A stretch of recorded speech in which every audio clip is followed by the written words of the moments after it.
Here she is. Very welcome.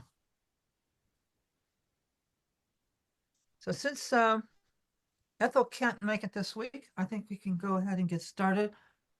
Let's. I want to do more yoga this week than we did last week, and then we can discuss some of the assignments and the assigned readings and particularly questions you have, but I'll pose some questions as well. Okay, let's start out with the in classroom called yoga poses. I believe many, if not all of what we do tonight is described there, except for the thing we do at the end, progressive muscle relaxation. I haven't been able to upload that. I had a little bit of kerfuffle the last day or two uploading files, but uh, so just bear with us. We'll work that out. So let's start here. Nice straight back, lift through the crown of the head, hands in the center of the chest. Inhale, set, inhale, feel the lifting. Interlock the fingers, exhale, stretch the shoulders. Inhale, push the palms up the ceiling. Exhale, circle them around behind you, clasp hands, shoulder blades together, and back. Big breath. Repeat this. And then got into a thing of cycles of 3 or more, but most of what we do here will be repetition. Gets the body warmed up, gets used to it, and gets you used to doing the flow. Some yoga classes you go to go one pose after another. Here we go more with repetition and breath being a big part of it. Inhale those arms up. Exhale, come down to one side, stretch. Feel anchored from the bottom of your hips, reaching up through. Inhale up. Again, that idea that you're anchoring here and lifting out all the way along the arm to the fingertips. Inhale, back up and over the other side. I'm going to get further back. It's my wall.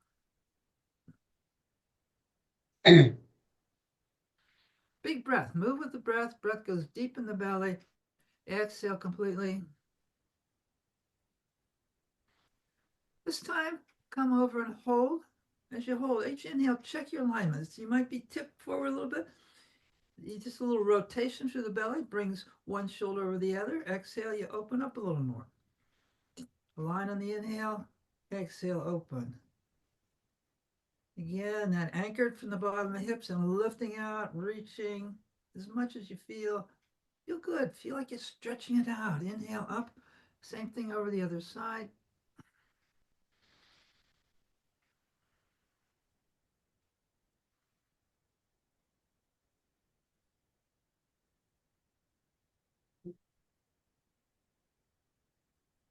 Inhale up, reach for the ceiling. Exhale, come down. One hand on the knee, one hand on the floor into a twist. Inhale. The hand on the knee gives a slight but not vigorous kind of encouragement to go further. The hand on the floor is to keep you from leaning over so you get nice and straight. And then feel that rotation through the back. Inhale up. You can reach nice and tall. Try to keep that spine long. Your back as erect as possible. Especially as we age, some of us, there's a tendency to hump over. Me, for sure. And so being aware and mindful of keeping that back nice and straight. You feel a lifting through the crown of the head. The hand and the floor can help with that. Once more, moving with the breath. Inhale up, exhale into the twist. Okay, this time come over and hold the pose. As you breathe, inhale, lift through the crown of the head, exhale, let go. And so it's more than trying to force yourself deeper into it, it's kind of try to relax deeper into it. See if that makes sense at all. Letting go, maybe go a little more. Now turn the head the opposite direction from the belly. Tip the head, and here you're actually trying to put a little tension. The head tips one direction, the belly pulls the other, tightening it up a little bit, and then releasing that. Come up over. Same thing, start all in one direction, and here you're lifting on the inhale and letting go or relaxing deeper in on the exhale.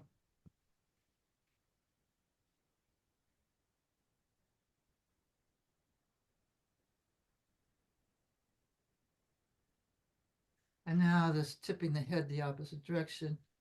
We'll twist. Get those kinks out. Tip the head, go a little deeper, and then release that. Come on into your hands and knees. And what we typically call the tabletop position. And we'll do a couple warm-ups here. Inhale, lift the shoulders, pull back on the hips, not a forward motion, but a pulling back, lengthen the spine. Exhale, arch. Inhale, so-called cat-cow. Inhale. This time, as you arch and you're in your exhale, also come all the way down onto your heels if that's comfortable. Chest on thighs, buttocks on heels, forehead on mat. Inhale, come back up, pulling back up in the arms. Up, exhale. Do two more of these. Notice we're moving with the breath. We're inhaling. And again, remember to pull back on your buttocks as you lift the shoulders. Exhale, arch, come down. First under the thighs, chest on the thighs, then buttocks and the heels, and finally forehead on the mat. Or as close to that as works for your body.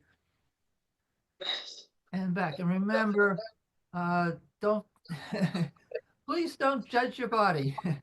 Please don't be harsh on it if it isn't doing exactly what I'm instructing you. Just do as close as you can and be loving and kind to your body. Bring the hands forward, hands width or so. Shift the weight more to the base of the fingers to protect the wrists. Curl those toes and push yourself up. Call downward dog. Lift hips, sink chest. Walk yourself forward. Now I'm going to move my camera, what I tend to do in these online classes, move back and forth and into a standing position. Okay. Before we go on, how's everybody doing? Any problems with this kind of movement? Again, I encourage you to adjust as you need to what your body. Let me know if you want me to slow up or change. Otherwise, if I can get this camera to show what I intend, that's good enough. Okay, from a standing position.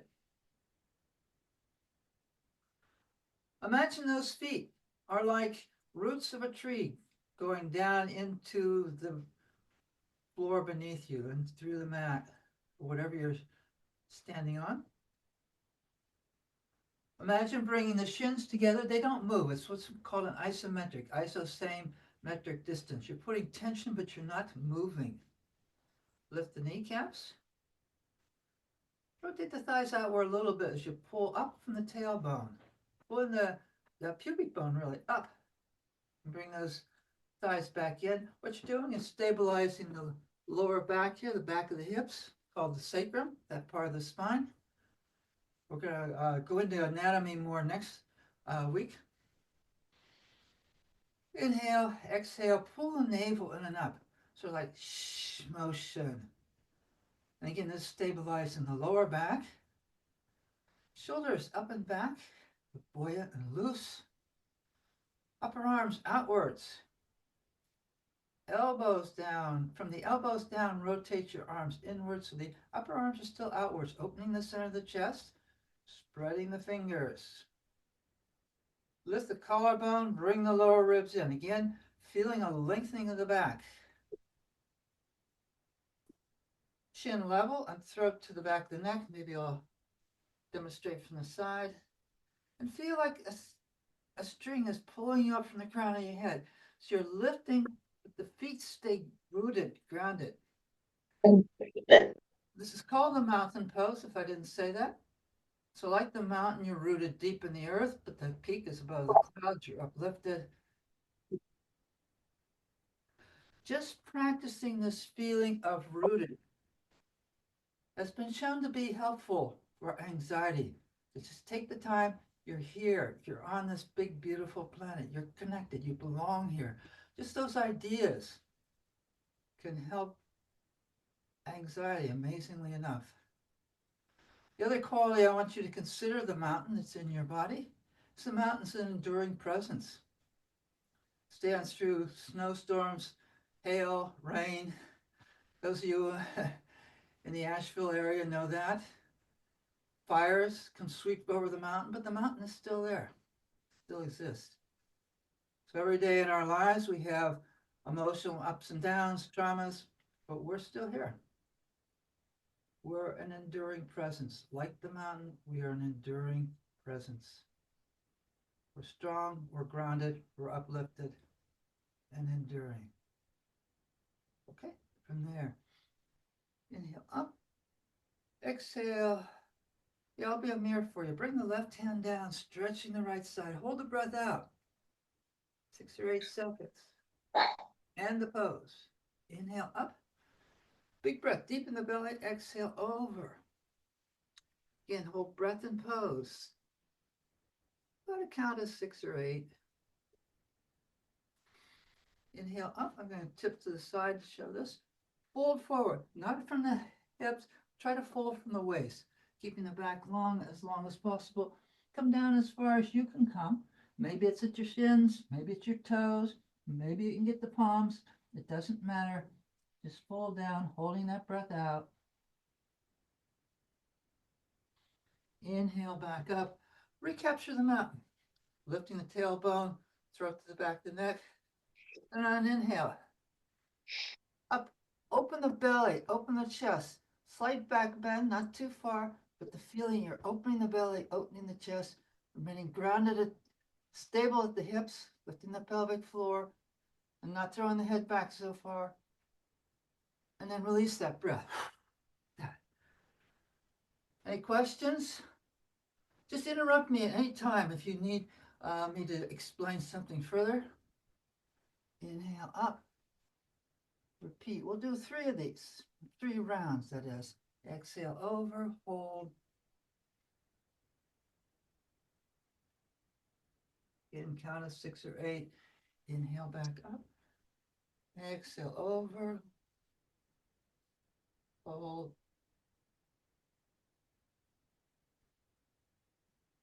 Up, hold forward. Again, try to start like a swan dive, folding more from the hips than the shoulders. Exhale, pull that navel in and up as you hold the forward bend on the breath out.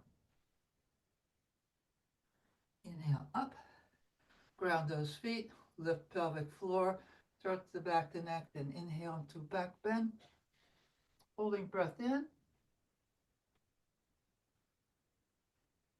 and release. So the general rule on the breath, when you're going side to side, you go on an exhale, and if you're holding the pose, hold the exhale, forward on an exhale, backwards, back bend, that's an inhale. Okay. So I think almost everything we do with breath, that will be the rhythm. Exhale, side to side, exhale, going forward, inhale, back, bending back.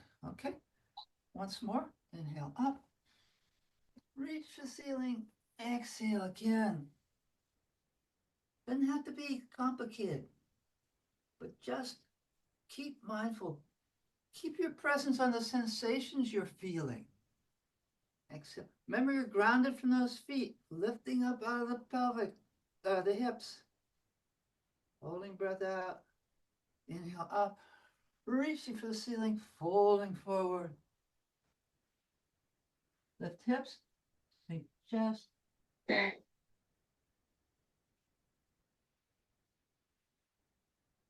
up, ground those feet into the mountain. Throat to the back of the neck. Again, lift pelvic floor so you're stable from the hips down. Inhale, Feel like you're opening the belly, opening the chest, and release. It's a good posture for digestive issues, among other things. It's a good energizer, good morning pose. Of course, we have an evening class, but that's the way it goes. From here, step 1 foot forward. I'll demonstrate this from the side. The back foot, a slight angle. In other words, not straight forward, but a little angle. Hips try to be forward. Remember the mountain, you're still lifting pelvic floor, navel and up, shoulders up and back. Okay. From here, as you inhale, bend the knee, bring the arms up. It's what's called warrior one, and exhale. In this style, we come in and out. It's called Vinny, not vinyasa, but Vinny. Gary Craft styles are promoter in this country. And back. He likes to go in and out of a pose to warm up the body, the idea, and then come and hold for strengthening and getting deep into the pose. So this time, hold. There's breathing in this one. Vinny doesn't hold breath so much. Lift the pelvic floor. Yeah, try to extend, but remember as much of the mountain as you can. And then let go. Okay, other side, same thing. So again, as you bend, you come forward, you bend the knee. As you come out of the pose, you straighten the knee.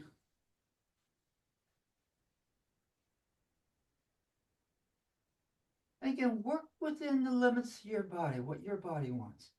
Don't try to go too far. Don't be super ambitious. But on the other hand, don't under-challenge yourself. So leave that for you to be mindful of. And this time, come and hold the pose.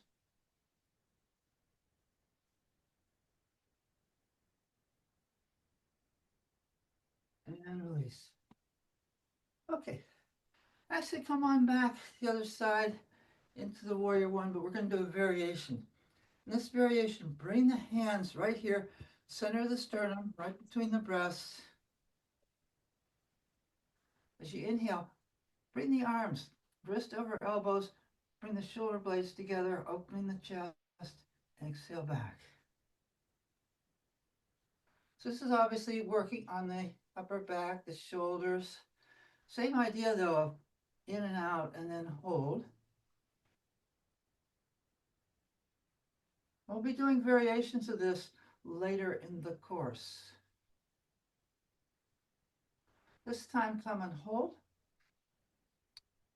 You open the center of the chest. That's the heart center in yoga. Imagine opening your heart as well. Breathing in through the center of your chest, through the heart. It's not the mechanical heart, which is a little to the left, but it's the chakra in the yogic system. Anatomically, it's the thymus gland. It has something to do with immunity. And the yogis say this should come in and out. The center is related to hope, love, compassion. Okay, so allow yourself to feel those emotions. Things we'll be emphasizing in this course is your mind and body work together. As you think, so you become, so you feel. Okay, this time holding the pose. Remember the mountain, you're still lifting from the pelvic floor. Throat still back the neck. Even as you bring those shoulder blades together and open that heart center. And back. Pause for a moment. Okay. From here, inhale up, hold forward. Inhale up, hold forward.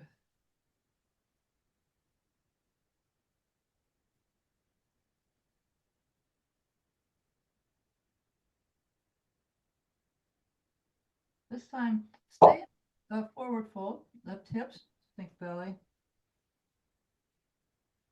Then bring your hands, slide them up to just under the knees, not on the knees. We don't want to put pressure on the knees themselves. And then try to lift the shoulders and pull back on the hips. So you're trying to lengthen the back. You might also see some stretch here behind the knees and the backs of the legs. But also a feeling of lengthening the back. And then slide down, bending the knees, and come on back to that downward dog. Remember, weight to the base of the fingers. Come straight, and then onto your belly.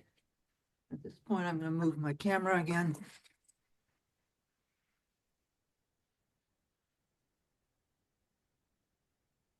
Okay. On belly, come to cobra pose.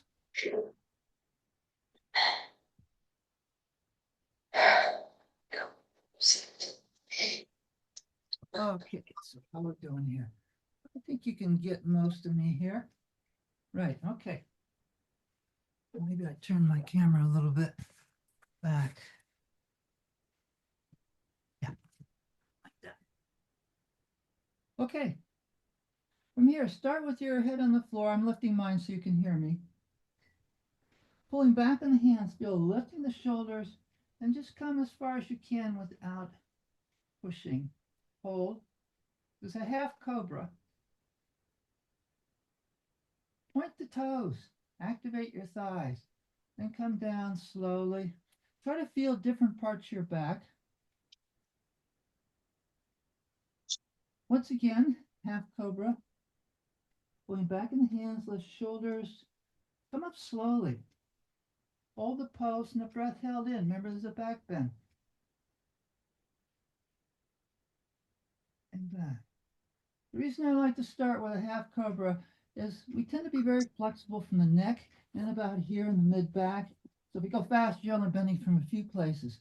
Go slow, get some movement in that middle back between the neck and the mid.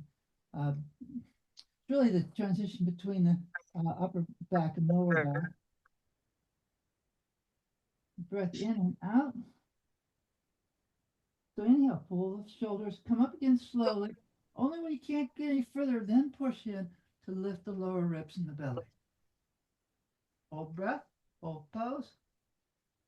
Come slowly down. Take a breath or two, and then repeat. Going back, lift shoulders. You can't come any further than push in to lift lower ribs and belly. Remember to activate those legs, toes pointed, and slowly back down. Go ahead, do two more at your own pace. I like the idea when you're coming up, take a big breath or two between poses. Up on the inhale, the feeling of pulling back on the with the hands is you feeling a lengthening the spine. And slowly down. Okay, do one more on your own. I don't think I can see how you're doing too much.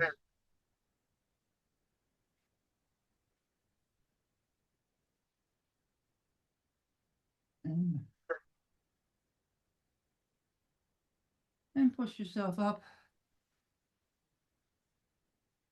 Again, please let me know if you have difficulties with this pose. If you want, you can write to me privately after the class or put it in the chat. For this one, we need to be on our heels like this, and that might be hard on your knees. If it is, you take a blanket like this, fold it, come under, take some pressure off the knees. Some people have trouble with their toes. If you can put something under here, the blanket's probably not enough, but might help. That can take the pressure off. So you do this kind of modification. Don't try to tough it out and be perfect. There is no perfect. So let go of that one right away. Instead, do what your body needs. And again, it's being kind to your body, not forcing it. Again, start here at the heart center. Inhale up, pull forward, and come down. Sit down with the head on the forehead of the mat or close to that as you can. If you come off of your heels, pull back on the hips. So again, you're trying to lengthen the back. You're holding the breath out. Inhale back in. Okay. Again, big breath. Pull forward.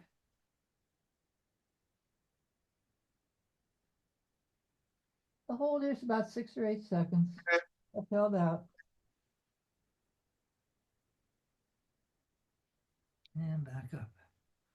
Now, if you want a little more challenge, or if you want to build the abdominal strength a little bit more, simply keep those arms up. So you know how my upper arms now are by my ears? Exhale, fold forward, come down, stretch out those arms.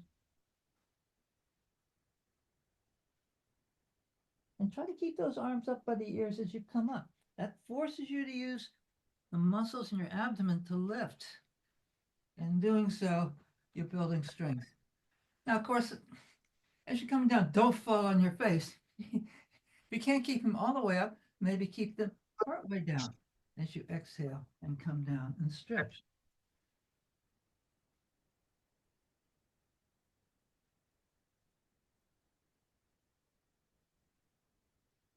Okay. One more thing I'd like to add on this pose. This resembles a prayer pose. That's not so much by accident. Think of something you can release. You know, most of what stresses us out, you don't even remember a month from now, or a year from now, or 10 years from now. What was I so upset about that thing? What was it that happened 10 years ago? Inhale. So feel as you're coming back here, you're letting go of some burden, letting it into the infinity of time and space.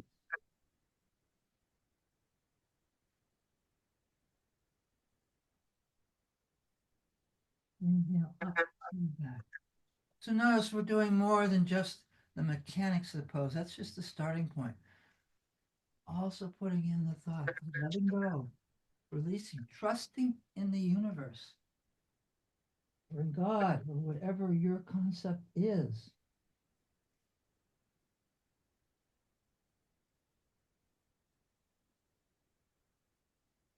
And inhale back up. Okay.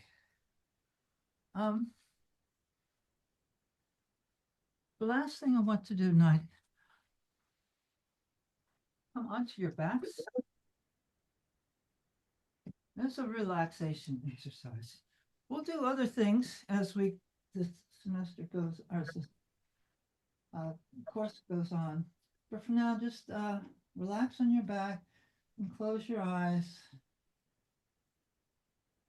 If you like, even lower your lights. Allow yourself to sink deeply into whatever you are lying on. And start by focusing on the breath, just like the breath awareness meditation. Just the full sensation of the breath coming into your body and the full sensation of breath coming out of your body, breath by breath, moment by moment. Coming into the present moment, the sensation of each breath, letting go. Well, what's going to come after this class or what came before? Be in this moment. The only time you have to live is in the present moment, which in itself is a moving boundary between the past and the future. Try to inhabit this present as much as you can.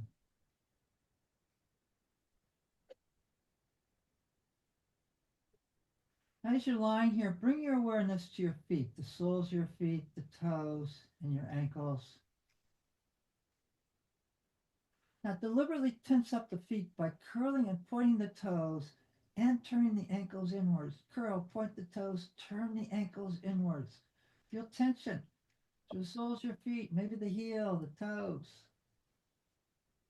All that tension and then release it. Imagine the feet melting, lengthening, softening, letting go of all that tightness. Once again, tighten up the feet, curling and pointing the toes and turning the ankles inwards.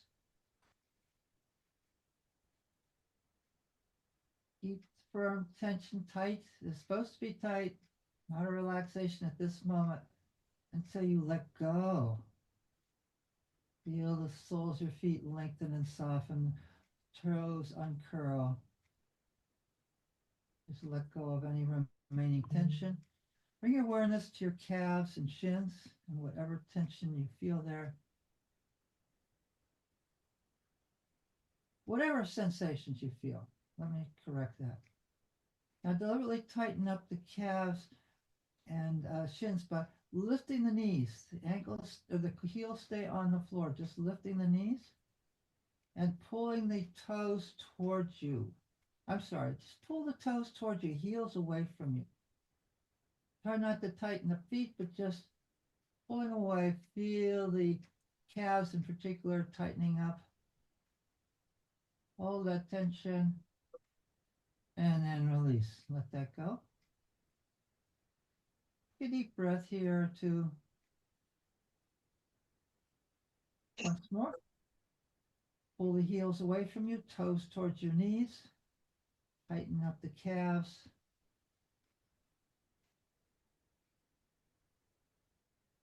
Hold that tension and now release and let it go.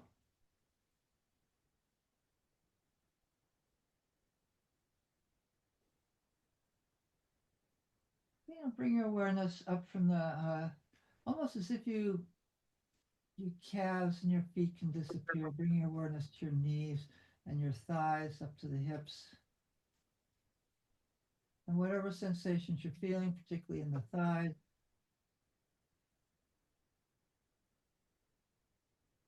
And deliberately tighten the thighs by lifting the knees, but keeping the heels and the hips on the floor. Lift the thighs. Feel them tighten up. Quadriceps in the front of your thighs, hamstrings in the back of your thighs. Try to release from the shoulders and focus on just tightening the thighs as best you can. And then release and let that go.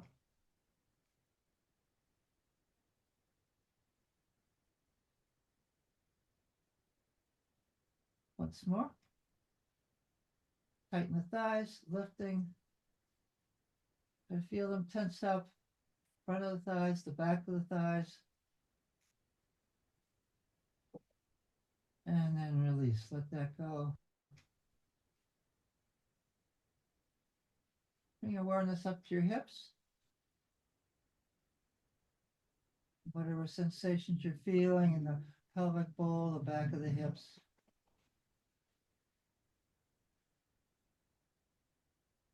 And just scan the area.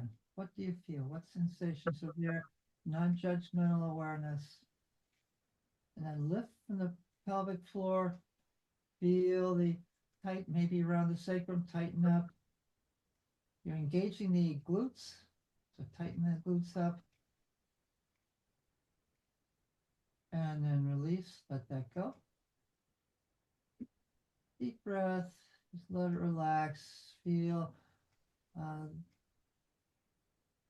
lower back of the pelvic area, the glutes soften and lengthen.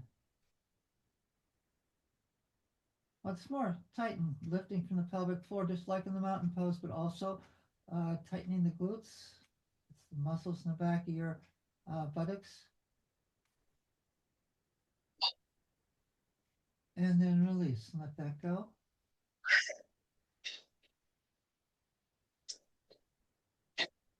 Take some deep breaths. Imagine breathing in from your down your legs, from the hip joint all the way down to your feet and back out, exhaling from the toes back up. A couple breaths like that. And then the next exhale from the toes. Just imagine the feet first melting, going away, sinking into the mat, or maybe even taking them off like you would clothing as you come on up through the hips, the thighs, and the pelvis so that the lower legs kind of are not there. Bring your awareness now right to the middle of the belly, behind the navel, and the lower back, opposite the belly. Maybe even take some deep breaths in the belly and just notice whatever sensations you feel.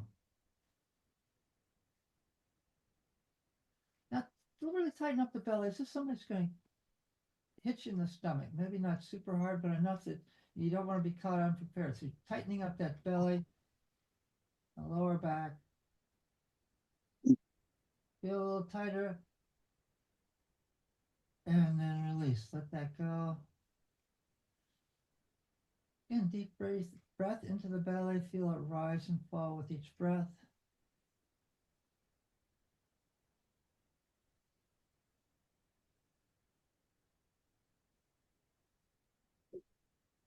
One more time. Tighten up the belly as if somebody's going to give you a punch in the belly. Get ready for it. Tight. Tighten a little more. A little bit more. Hold it. And then release. Let that go. Let the belly soften, the lower back soften. Again, breathing in the belly, not so much forcing, but letting the belly receive the air. Get some nice breaths through the belly.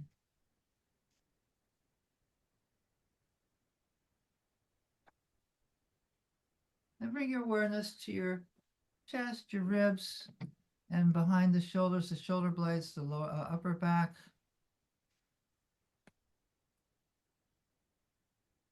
Again, whatever sensations you feel there. Okay, deliberately tighten up the other back by taking a deep breath in, holding that breath, and squeezing the shoulder blades together. Deep breath in, hold the breath, squeeze the shoulder blades together. Hold it.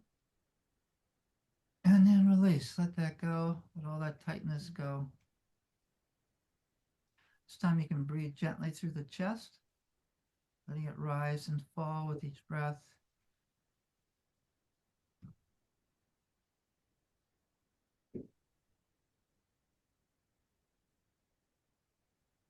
Once more, take a deep breath in, hold that breath, and squeeze the shoulder blades together. With the breath held in. Big breath.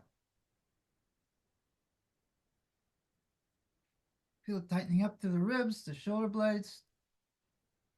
Hold that tension. And then release. Let that go. Take some deep breaths. Keep your awareness on the body, just the feeling in the chest, and then letting go of the chest. Bring your awareness up to your shoulders and down your arms to your hands, thumb and the fingers, palms of your hands, your wrist, and the forearm from the wrist to the elbow. And the sensations you are feeling there, embrace those sensations. Just a welcoming and awareness of what they are. And then deliberately tighten up the hands, the wrists, and the forearms by making two fists and curling the wrist inwards. Two fists, curl the wrists inwards. Hold that tension. Nice fists. You can be breathing in this, but keep that tension. And then release. Let it go. Hands slowly open, fingers uncurl, forearms, wrists soften, lengthen. Feel the tension just sort of drain out of you.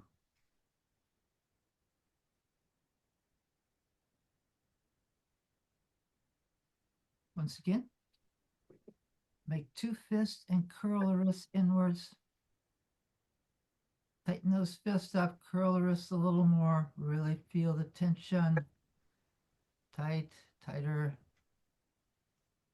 Try to be relaxed in the rest of your body. Feel as if you can isolate the tightness just to the hands, wrists, forearms.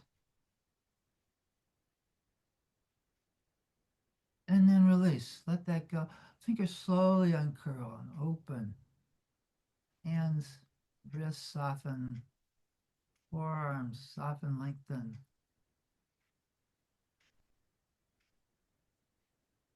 Leave remaining tension just drain out of you into the floor as you bring your awareness to from your elbows up your upper arms, biceps, triceps, and the shoulders. and whatever sensations you can detect there. And deliberately tighten up the upper arms by bringing the elbows into your sides and then pushing them into the mat or the floor, whatever you're lying on. Push them in so there's some resistance. Feel those upper arms tightening.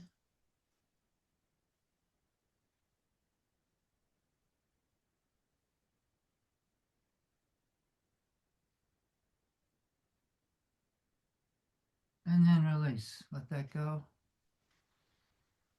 Again, take some deep breaths.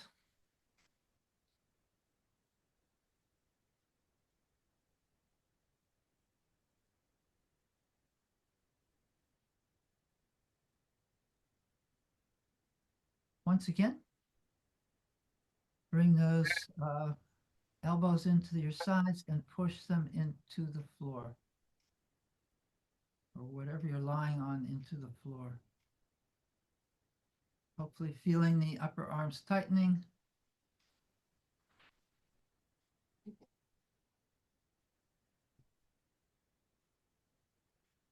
And then release. Let that go.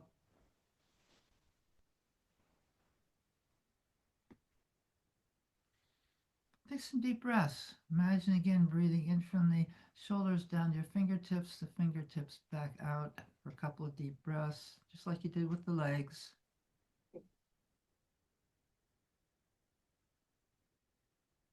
And next exhale, feel those hands disappearing, fingers and hands disappearing, the wrists, forearms, elbows and upper arms. Just again, as if you can take them off. Bring your awareness across the collarbone to the throat, sides and back of your neck, and whatever sensations you are feeling in the neck, and the throat.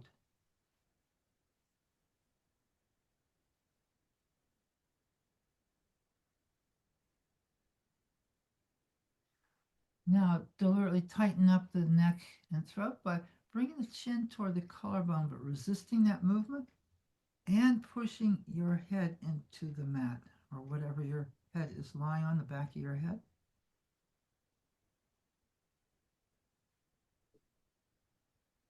Tightening up sides, back, and throat. Sides, back, up your neck and the throat. And then release. Just let that go.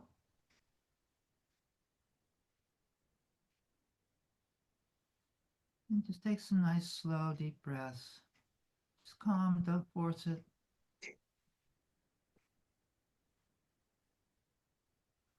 Once more.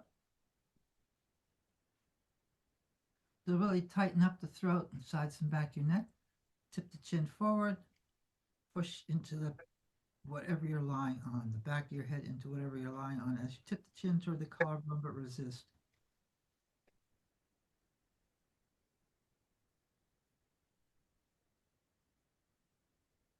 Again, try to remain loose everywhere or relaxed everywhere else in the body, focusing only on the throat, sides and back of the neck, and then release. Let that go. And again, taking some nice deep breaths. So you bring your awareness up to your face, your chin, your jaw, your cheeks, your eyes, forehead.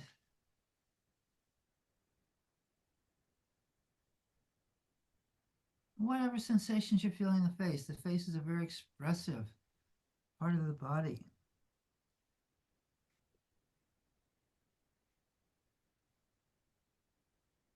Lots of sensations here. Now deliberately tighten up the face by biting down the jaw, wrinkling the nose, squinting the eyes, and lifting the eyebrows all at once. If you can do that. Nobody's looking, so go ahead and scrunch up that face. Almost like grrr. Nice and tight. Maybe a little tighter. And then release. Let the face soften and open up.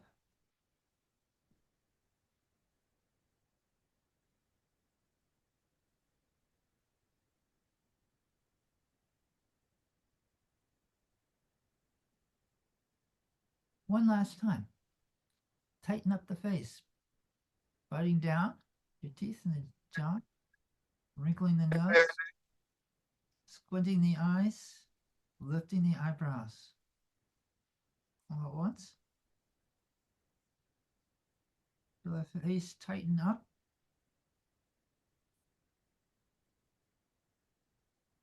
and release. Let that go.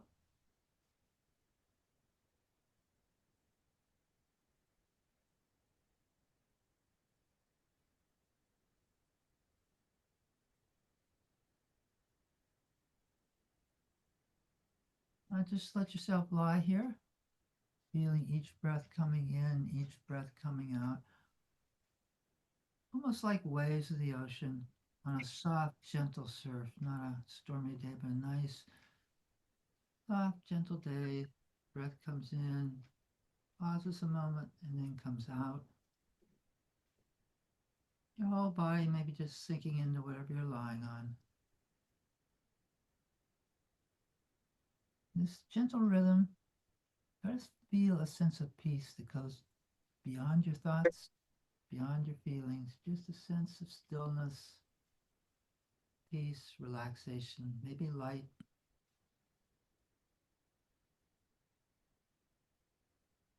Breath by breath and moment by moment.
If your mind wanders, that's okay. That happens. It's natural. Don't beat yourself up about it. Just note what you're thinking about, what pulled you away, and then bring yourself back to the breath, a sense of peace, sense of deep self-acceptance. You are who you should be in this moment.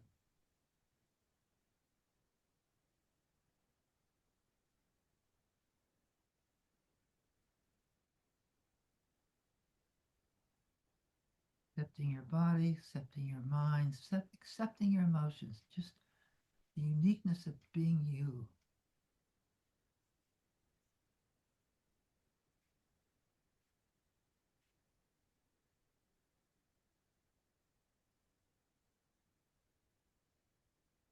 And the deep peace that comes from that acceptance.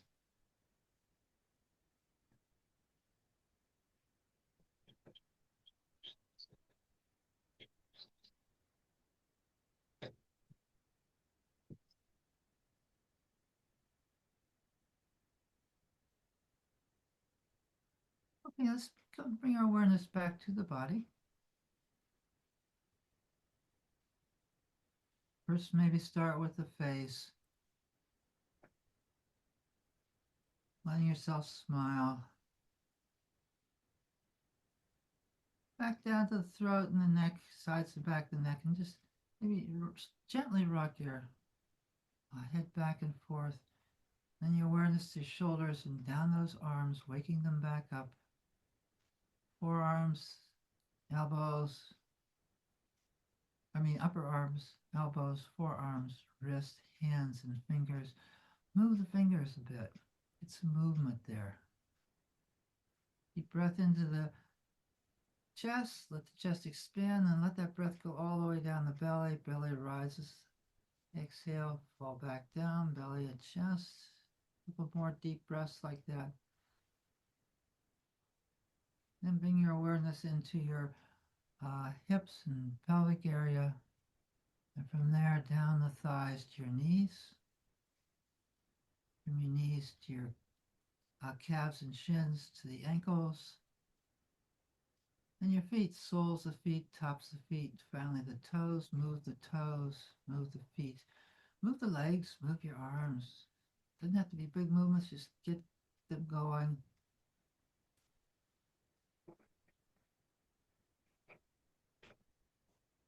And bring the knees to your chest, roll over to one side, and just stay there for a moment, like a fetal position. And when you're ready, pushing yourself back up into a seated position, taking your time, compress. Okay. From here, let's do a check-in. How's everybody doing? Great. How was the relaxation? Did everybody stay awake? Anybody fall asleep? Sometimes that'll do. Any problems? And again, you can either mention them now or write to me if you had trouble with any of the exercises. No. Okay. In that case, I'm gonna share the screen. Hopefully, yeah. Where are we coming here? Oh no, I don't want to share that. Hang on a second.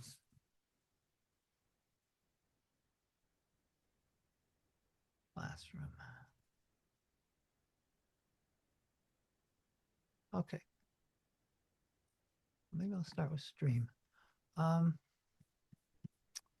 Okay. Share. Right.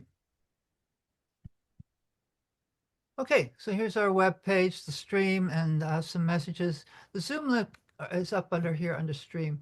We go to classwork. I have a folder, yoga poses. So a lot of the circle joys, the warm up we did, hand to foot, that was the side to side standing. I haven't put the mountain. Oh no, the mountain poses right here. Warrior one variations, cobra. We didn't do belly chest breathing, cobra and long bow. So most of the poses I did tonight are in here. They are text descriptions like that. So I don't have any demonstrations. So that's where you can find the yoga poses we did. Okay. Class 2 quiz. I think most of you have seen that. And I will post, I'm having trouble posting things, but once we work that out in the next day or two, I will post the progressive muscle relaxation we did. Any feedback on the progressive muscle relaxation?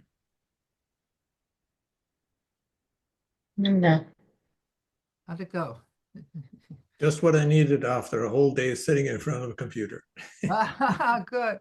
Well, that's what it's meant to do, is to release that tension. Okay, so let's go to this video. I'm not going to play it. Hopefully you've had a chance to look at it. There are only two kinds of people. Of course, then it plays automatically. So any volunteers on what? Carl, what would you say was your main takeaway? Did you have a chance to look at the video? Yes, I did have a chance to look at the video. I like it. It's great. I have worked with resilience in the past. You've worked with what? I have worked with resilience in the past with people offering psychosocial support. Okay. The only comment I have, of course, it's early. It's probably part of a longer series, so they're isolating a few things. I would tend to start from a different angle of how the environment and you are in influences you. It's almost it's a little bit too good to be true, in my opinion. The Well, people I have worked with have been in very difficult circumstances, and so okay, to, well, yeah, to tell them that all you have to do is to ride the wave and accept your trouble, that's actually a little bit too optimistic. But I understand where he's coming from, and okay. also probably the people that he's teaching, it would be true. Well, what was the main takeaway for you of the video without judging it? Remember, Yeah, right. Without judging him. yeah, just what is he presenting? Yeah. So personally, I think that not to just go for searching for happiness sake, um, but taking the challenge of riding the wave of trouble. Riding the ray of trouble. Yeah. Okay, so Sharon, did you get a chance to look at the video? I think you did. Yes. Your homework. Yes, I did. What did I think? Well, it I don't know if I remember all that much. Didn't it have like an acronym like SPIRE or something? Fire, yeah, Spiritual, fire um, model. relational, intellectual, Good. um, I don't know, those kind of words. And so it had a very holistic presentation of our lives, and that I took from it that we should just experience our lives rather than always thinking have to do something, Hmm. have to reach this goal, have to reach that goal, that have to be happy, have to have all these things that make people happy, but just to experience what life gives you, to lean into the pain when that happens, to remember relationships, and without judging them or psychoanalyzing them, just appreciate the happiness they brought you at the time. Hmm. You Hmm. know, that sort of thing I got. Okay. Okay. And Terry, did you get a chance to look at the video? You're muted, Terry. You're still muted. We can't hear you. She's muted. It still shows you muted. She's muted. Okay, I'm not Now you muted are. now. I didn't get a chance to see the video. Okay, that's all right. Um, what about the cons? Okay, so I think Carl, what you're saying is, for people you've worked with who need a lot of therapy, you don't think this would be effective an approach. And that I don't know. I can't say because I haven't really worked in that kind of clinical situation. For the record, um, Dr. Ben Shahar uh, was a Harvard professor. He may still be at Harvard, I'm not sure, but he taught the most popular course in Harvard's history.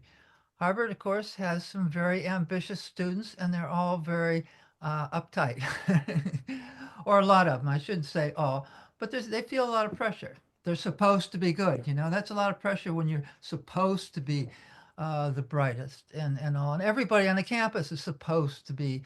You can imagine the tension that's under. And I think a lot of his positive psychology, which is a movement, uh, is on that. So just putting it in that context. So in terms of what you said, Carl, I'm not sure that it was meant for a therapeutic, for people with severe mental problems. I don't know if that answers your objection to it, um, but more to that kind of.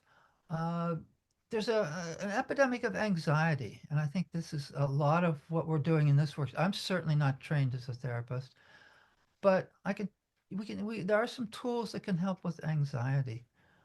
What about the concept of anti-fragility? Sharon, what did you get from that? Remember, he starts that out with anti-fragility. I think that was the one that had the word fit.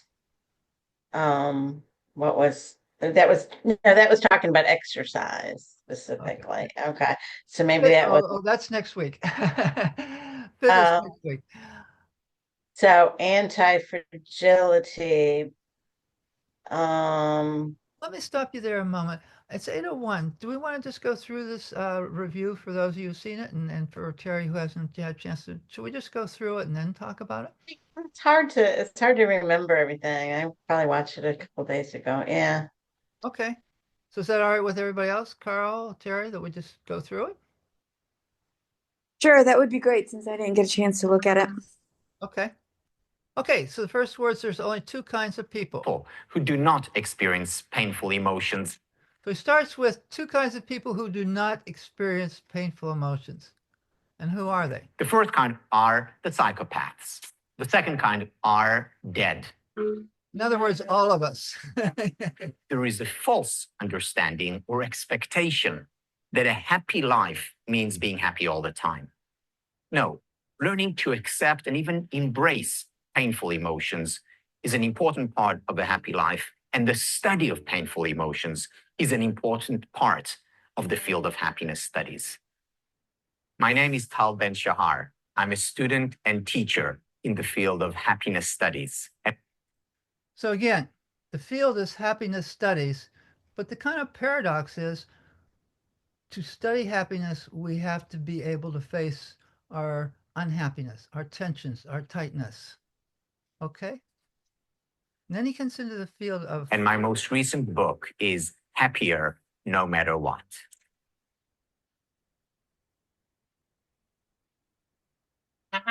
There is a very important concept that was introduced by Nassim Taleb, and that is anti-fragility. Anti-fragility is essentially resilience 2.0. Resilience 1.0 is when we put pressure on a system. After the pressure is lifted, that system goes back to its original form. Anti-fragility takes this idea a step further. You put pressure on a system, it actually grows bigger, stronger. We see anti-fragile systems all around us and within us. For example, our muscular system. We go to the gym and we lift weights. We're putting pressure on our muscles. What happens as a result? We actually grow stronger. We're an anti-fragile system. On the psychological level, you know what that's called? PTG, post-traumatic growth. So where post-traumatic stress disorder, PTSD, is about breaking down, post-traumatic growth is about growing stronger. As a result, pressure, stress, it's anti-fragility. The role of the science of happiness is to teach us what conditions we can put in place to increase the likelihood of growing from hardship. Okay, Carl, you find this idealistic. So he's contrasting post-traumatic growth with post-traumatic stress disorder or breaking down after stress. He is saying that a lot of natural systems, and he's really going by another psychologist, lead to growth. How does that relate to what you said earlier? What do you think? Is it unrealistic, or do we grow from hardship? I mean, in a certain environment, to a certain group of people, this would be really wonderful. For people who have really poor health, either physically, mentally, or spiritually, they would need a lot more loving care support than being told to, toughen it up or toughen it out or looking at it as a blessing. So I'm not embracing it. Let's put it that way. Maybe for me personally, I'm in a very good space in my life. I got some stressors, so it's good to invite that and not get upset about it and just carry on. But I got all my bases covered, like food, shelter, education, medicine, so on and so forth. So my base is very sound. If there's some extra stress coming on top of it, sure, I can ride that wave. But for people who are, for better or worse, really broken or missing some foundations in life, that does not seem to be very welcoming. So my experience is not just living in middle-class America. My experience is is all over the world. So that's why I look at it with different eyes. Okay, so that's fair enough. He's not discussing people who live, for instance, under extreme poverty, not enough food. But as we get on to, as you remember last week, middle class America is not so healthy, is it? Our lifestyle has, and we don't live longer. We've dipped. And I think last time we also had the health span. Not only are Americans not living longer than contemporary nations, we're sicker. More of our years are spent with disability. If you remember the health span lifespan gap and how it's higher in the United States than others. So yes, we are really addressing the fact that all that wealth and middle class is not doing us as a nation. I mean, maybe some of us are doing really well. And in fact, we will get into that toward the end of the course. Some people are doing really well in this country, but a lot of people are not. And even though they are not, I think from the conditions you're experiencing, so yes, it's not universal, but he does have a large audience, not only in the United States, probably, I'm sure, in Western Europe as well. So, Terry, since the first time you've seen this, what was your feeling about anti-fragility, that concept? Do you think you can grow through your challenges, your hardships? Or do you? The audio. Terry, I think you're still muted. Terry, you're still muted somehow. Talking away. There you go. Am I muted still? No, you're good. Okay. I think that it's in an ideal world that it actually is an interesting concept to embrace, and I think that you can embrace it, and I think you can learn from your experiences, and I think that everybody's experience is a little bit different. And when some people take a certain hardship and they are able to use it and not and excel from it and not be a crutch. And so it just depends on the person and where they're coming from. And I wouldn't say that it applies to everyone. I think that it's just very situational. Okay. And as a disclaimer, I'm a medical doctor and I work in different parts of medical care systems, and I work with people who are very well to do, and then I work with people who have nothing. Mm-hmm. And they rely on the good graces of the social support network that we have in place, the little of it that we have for certain groups. And it's very different how people respond to stressors. And I think that there's certain stressors that you can give and give and give, and then at some and people's breaking points are different. And so I think that again, it's a great concept, and I like it's there is something to be learned and resilience to be had, but I think that you can't apply it across the board for everyone. Okay, Sharon, your thoughts. You don't have to agree with anybody, including me. Well, my my personal experience is I live in a 55 and over community, the whole city. And so they're basically well off financially, and most people are healthy, probably. I mean, we all have problems. I mean, they start to happen, but it's an active community. I mean, we have all kinds of clubs, tennis and basketball and softball and ballet and everything you can imagine. But we do have a lot of death. We our neighbors die, our neighbors go into the hospital, they have heart attacks, et cetera, et cetera. But what I got out of it, of the video, was that we move on, that we embrace, that we celebrate people's lives, we celebrate our own life and our neighbors, and when people pass, we talk about them and celebrate them, and don't let it depress us, because people are going to die. I mean, you can't really stop that. And we're all going to have our little, hip replacements and this and that.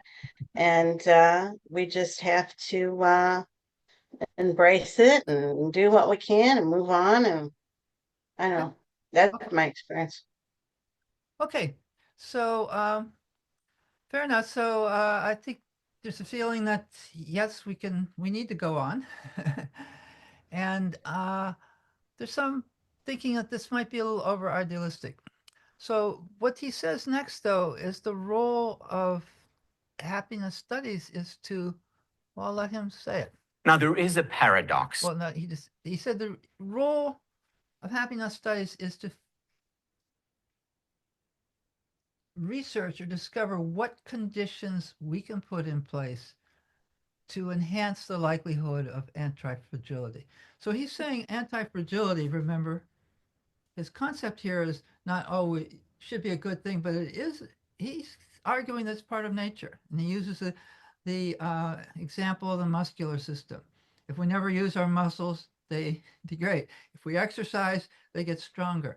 So he's saying, what are the exercises that can enhance anti-fragility on the mental, emotional level? And that's really what the whole rest of the video, that's really the heart of the video, is just as you said, Sharon, you can't avoid unhappy stuff in life. That's going to happen. He's arguing, and by the way, he has research to back this up, so it's not just an opinion, that there are things in place, and this is where the SPIRE model comes in, to enhance the likelihood, again, not perfect, but enhance the likelihood of anti-fragility. But he starts with a paradox of happiness. What's the paradox of happiness? Does anybody remember what that is? The more you place value on happiness, the harder it is to get it, because I don't know, you're not living in the moment or something. Yeah, that's essentially it. When you try to be happy, you end up being more unhappy. And that's what he'll explain. When it comes to pursuing happiness. On the one hand, we know that happiness is a good thing, whether in and of itself or as a means toward other ends. At the same time, we also know from research by Iris Moss and others that people who say to themselves, happiness is important for me, I want to pursue it, those individuals actually end up being less happy. I just want to emphasize a part here. He starts this by saying, we know from research by Iris Moss and others. In other words, it's not just an opinion here. These people have interviewed lots of people, and they're basing it on data. As a scientist, that's what strikes out to me. Because on the internet, anybody can say anything, right? But how do you know? How have you tested it? At least the tests may be imperfect, but at least they've done some tests. So, and again, he's at Harvard for a reason. That means he does research. He has to have some vetting is really what it comes down to. In fact, they're more likely to experience depression. So the paradox is that on the one hand, happiness is clearly a good thing. On the other hand, valuing it as a good thing is problematic. So again, the direct approach is problematic. So what do we do? The way to resolve this paradox is that we pursue happiness indirectly. Think about sunlight. So if I look at the sun directly, it's going to hurt my eyes. However, if I break down sunlight into its elements, into its constituents, I can look at the colors of the rainbow. So I'm indirectly looking at the sunlight, enjoying it, savoring it. In the same way, pursuing happiness directly can cause more harm than good, but breaking it down into its elements can lead us to enjoy the indirect pursuit of happiness and, by extension, to raise our overall levels of happiness. What are the metaphorical colors of the rainbow when it comes to happiness? Here we have what I've come to call the SPIRE model, and it can trigger the anti-fragile system. SPIRE is an acronym that stands for spiritual, physical, intellectual, relational, and finally, emotional well-being. Spirituality is about finding a sense of meaning and purpose in life, at work and at home. If you wake up in the morning with a purpose, you're more likely to overcome barriers. When it comes to physical well-being, the most important idea to look at is stress, the silent killer. In the United States, more than half of the employees do not use up their vacation time. And even those that do, close to half are still tethered to their work. The problem is not the stress, it's the lack of recovery. With intellectual well-being, there's research showing that people who are curious, who ask questions, are not just happier, they also live longer. Another important element is not just asking questions, it's deeply engaging with material. It can be text, a work of art, even nature. Relational well-being is very important. The number one predictor of happiness is quality time we spend with people we care about and who care about us. And it turns out the number one condition that we can put in place to increase the likelihood of anti-fragility, of growing through hardship, is the quality of our relationships. Finally, emotional well-being. So embracing painful emotions is critical, but how do we then cultivate pleasurable ones? Specifically, the emotion of gratitude. Cicero talked about gratitude as the mother of all virtues. When we appreciate the good in our life, we have more of it. So happiness is much more than pleasure. Happiness is whole being. These 5 elements together create that sunlight, happiness. I don't think there is a point before which one is unhappy, after which one is happy. Rather, happiness resides on a continuum. It's a lifelong journey. And knowing that, we can have realistic rather than unrealistic expectations about what is possible. I do not think that things necessarily happen for the best. However, we can learn to make the best of things that happen. Okay. We're running a little short on time, so I'm going to actually go more into a kind of just lecture mode, as much as I'd rather get more of your feedback. So things don't necessarily happen for the best, but we can make the best of what happens. And this is what some of you are saying is idealistic, but he does give a formula. He doesn't saying just do it, right? He gives the SPIRE model. In his book, which I have a copy somewhere, no, I'm not going to look for it. Happiness, happier no matter what. He talks about a person went to Rome and watched some workmen. And he went up to 3 workmen and asked them what they were doing. One of them said, well, and they all seemed to be doing the same thing. They were all laying bricks. So the first one said, oh, what are you doing? And he asked the first workman, what are you doing? Well, I'm laying bricks and I need to, I need to really lay them well or I won't get paid. So he's doing it as a job. He asked the second person, well, I'm building a wall and I'm hoping I gain some skills and get a better paying job. And, I'm, perfecting my skills. So again, he was doing the work as a career. The third person, he asked, what are you doing? We're building a cathedral so people can experience the awesomeness of God. That's work as a mission. This is this is part of spirituality, and in the chapter on spirituality also talked about a man whose brother-in-law was a heart surgeon. And with the pacemakers, he installed pacemakers. Every 2 years, you have to change the batteries, or the pacemaker goes away. And so the man teases his brother-in-law and says, "I finally figured out what you do. You change batteries for a living." This to an eminent heart surgeon.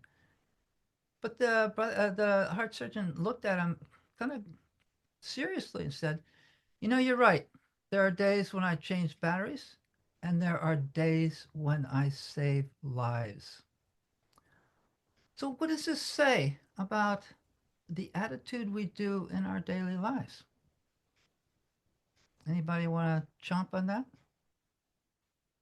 That it's flexible, that it's not static, that it really, we have good days, we have bad days, better coping days than other times. There's days when we do a job. There's days when we gain a skill and, work is kind of a career. And there are days when it's a mission. When you feel inspired, and that's the difference. And because spirituality is often, of course, related to a given religious, spiritual um, thought or school, but he has to talk to a general audience. So in general, distilling it down, finding meaning in what you do. So again, one of his prescriptions, finding meaning in what you do. The physicality, taking time off. That half the employees in the United States do not use up their vacation time, and half of those who do stay tethered to their work. Come on, Carl, does that not say something about what we can do for a lot of people? And then the intellectual part, to be fully engaged or deeply engaged in something. It doesn't necessarily have to be book knowledge. It can be art. It can be nature, but to allow yourself to be fully engaged. The emotional well-being, those are quality time spent with those who we love and who love us. And finally, uh, embracing hardships. And he came back to gratitude, didn't he? The gratitude assignment I gave you out of a totally different place, an NIH, NIH pamphlet on a booklet. So that's, I think, why I like the video and why I show it to the students is it isn't simply um, uh, what shall we say, an idealistic. But remember, these things have been tested. And I'm not a psychologist. I was trained differently, but I know when we published a research, we had to have backing for it. We had to have data. We had to have trials. We weren't just making it up. And I assume that that's true in the psychological studies as well. So, any thoughts or feedback on any of this? Again, take from this course what you find useful, and but I hope, going back to last week, that you will start with an open mind. Remember, I know nothing. I can learn something. Beginner's mind. It was in the foundations of learning. See if I can get rid of this. Go back to classroom. So, some other things. This is week 2. I'm going to go back to week 1. So I assigned meditations, and I gave you a daily practice log, and there'll be one for week 2. All the meditations I give you I'm giving you both text and audio versions of them, so you can just simply play them and to do your meditation. Okay. And I think I'll probably create, like I did for the yoga poses, I'll create a separate folder for meditations once I get myself straightened out on technical problems I'm having. I haven't, for that reason, I haven't uploaded for week 3 yet, but I will. Things, if you haven't done your homework yet, these come from The handouts are here as well. These are usually PDF files, Introduction to Mindfulness. The foundational attitudes, these 7 attitudes. And then from Yama Niyama goes more into the yogic tradition, the 10 principles of um, morality, if you will. And then mantra meditation, here's an explanation of it. And I think I'm going to close the class with just a short, this is a link to what's called Kirtan Radio. So the mantra is Baba Nam Kevalam, and this file has an explanation of it. You can translate it as love is all there is, the feeling of love. And again, this comes back to the concept of affirmations that we'll come back to.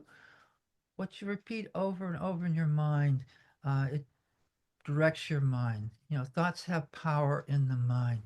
So this is Sanskrit, and in my university class, I stopped using the mantra because simply the students did not relate to it. My university students don't. So I use these affirmations instead, that they are a little more accessible to them. And I think in a week or two, in a couple of weeks, we'll get to affirmations. You can go to them.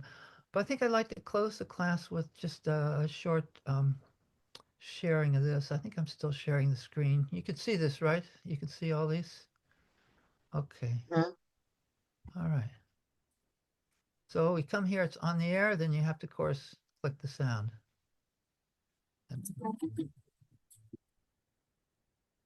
Music goes along with it.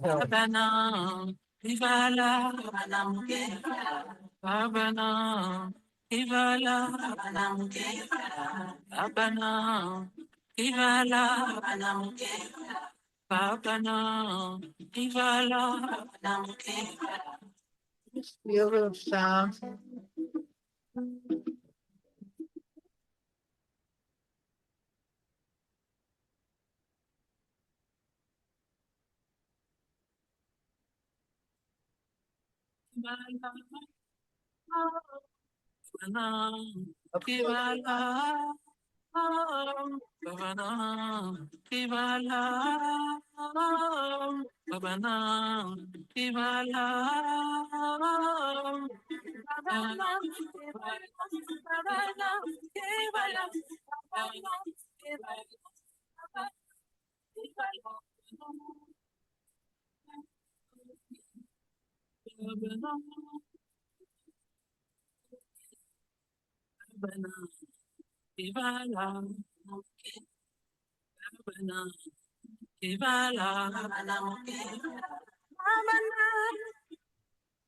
Okay, that's a radio station, so the tune will keep changing. And let's see. How do I get out of this again?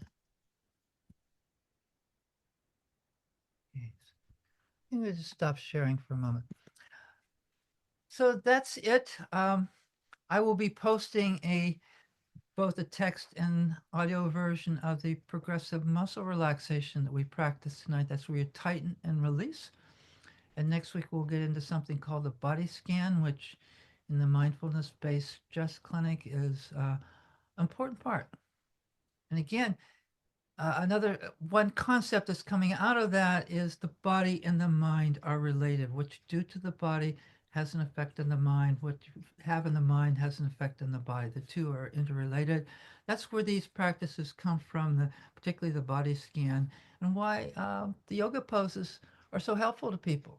It gets you in touch with your body. When you can read your body, listen to what it's telling you. It's a lot of good work showing that that's healing. Dean Ornish out in San Francisco for Terry, who's a physician. Dr. Ornish, of course, has done a lot of, he's a physician scientist, really, at University of San Francisco Medical School. So that's where we're headed. Next week, we are actually getting into the physical body, more about physical exercise, another yoga class, and write to me about what you would like to see. Would you like to see more yoga, more meditation, more of the psychology, or a combination? So this is your course. The course I teach UAlbany is 28 weeks long. This one's only 8. And they are also, yes, no, it's not 28 weeks, it's 14 weeks, but 2 classes a week, each an hour and a half. So you can see I do a lot more in that course than we can cover here. But so there's some movement here. There's some variation, I say, in terms of what I can give you. So I appreciate your feedback, and I'll see you next week. And as soon as we get some technical details, hopefully by the weekend, I'll have written assignment to posted. I'll have the right reading for next week, week 3, posted. Again, that's physical exercise. The FIT acronym is about that. And also the second daily practice log. So thank you all. Any comments before we leave? Any last thoughts? If okay, bye. And then I will see you next week. Thank you for being here. And I guess we'll have Ellen here back as well. Take care. Bless you all. Thank you.